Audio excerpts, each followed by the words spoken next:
Tetapi ibu mampu, bapak mampu, kemudian mapan secara ekonomi, lalu kita tidak mau gunakan harta itu di jalan Allah, tak mau kita infakkan, kemudian tiba waktunya untuk berkorban, tidak mau kita berkorban. Ingat ibu, kita mampu, kita mapan, lalu kita tidak berinfak, tidak bersedekah, tidak berkorban. Tunggu ada masa, ada waktunya, harta kita itu akan dikeluarkan oleh Allah dengan caranya sendiri.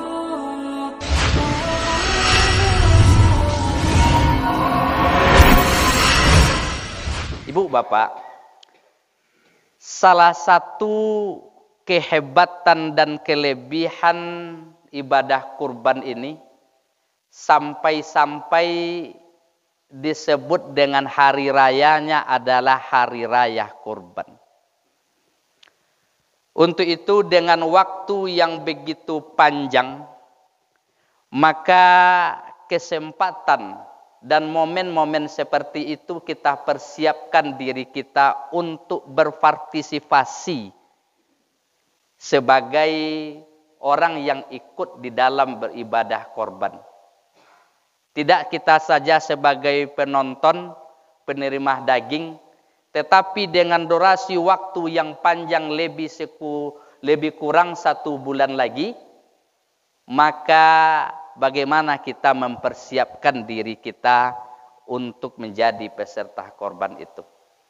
Untuk itu Bapak, Saudara, kaum muslimin, rahimani rahimakumullah, ada beberapa hal yang kita cermati, kenapa kita harus berkorban itu.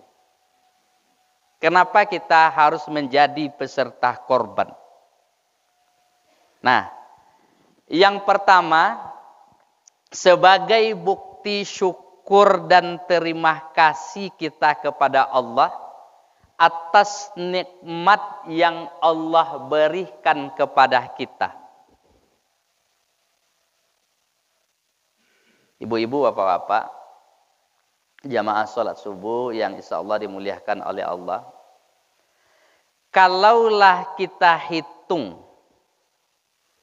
betapa banyak nikmat yang Allah berikan kepada kita.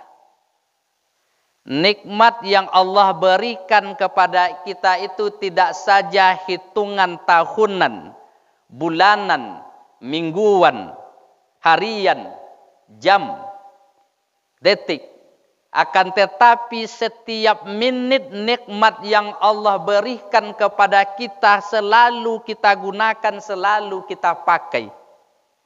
Berapa hembusan nafas yang kita gunakan di dalam setiap detik, berapa detak jantung yang berbunyi, yang berdetak setiap detik, dan ini yang wajib kita syukuri.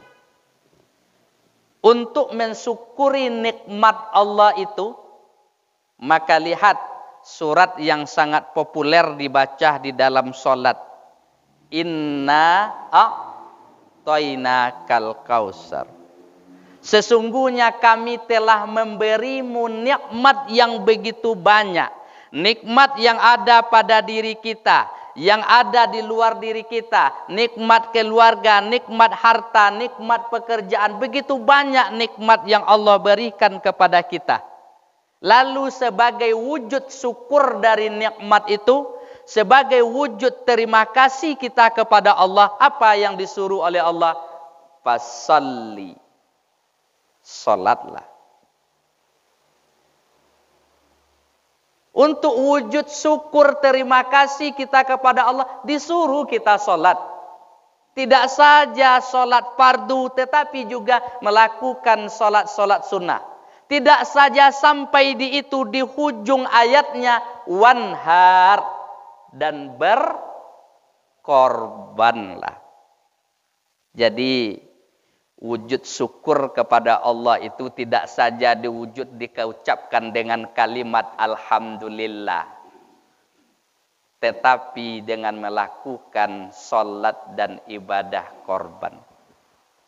Untuk itu ibu, bapak, saudara kaum muslimin rahimani rahimakumullah, dengan waktu yang begitu panjang lagi, maka kita persiapkan diri kita. Kita punya rencana, buat planning, buat rencana. Untuk apa? Untuk melakukan ibadah korban. Bagi siapa?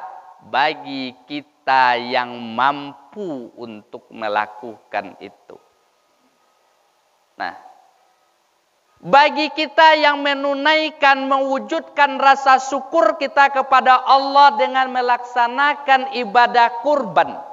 Lalu kurban yang daging kurban yang dinikmati oleh orang lain, yang dimakan oleh orang lain, yang dikonsumsi oleh orang lain.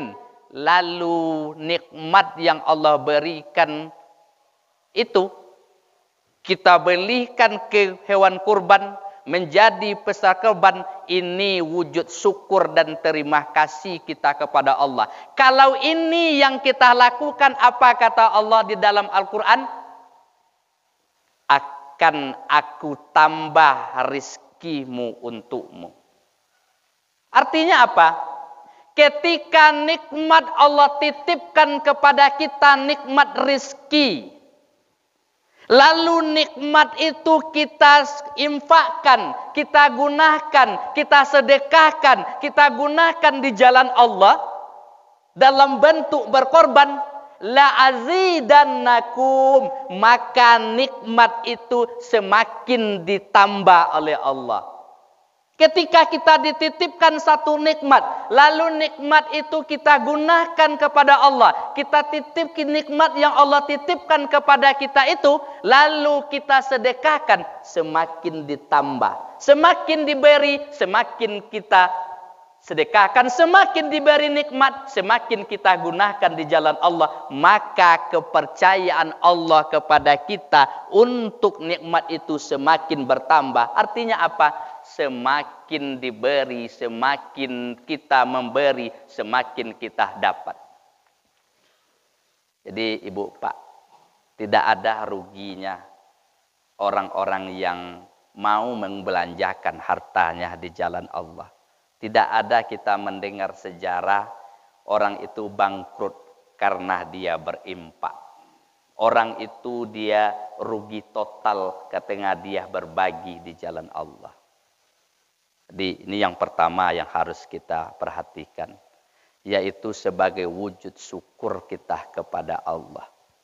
Tetapi ibu mampu, bapak mampu, kemudian mapan secara ekonomi, lalu kita tidak mau gunakan harta itu di jalan Allah, tak mau kita infakkan, kemudian tiba waktunya untuk berkorban, tidak mau kita berkorban. Ingat Ibu Pak, harta yang kita miliki itu filosofinya sama dengan air.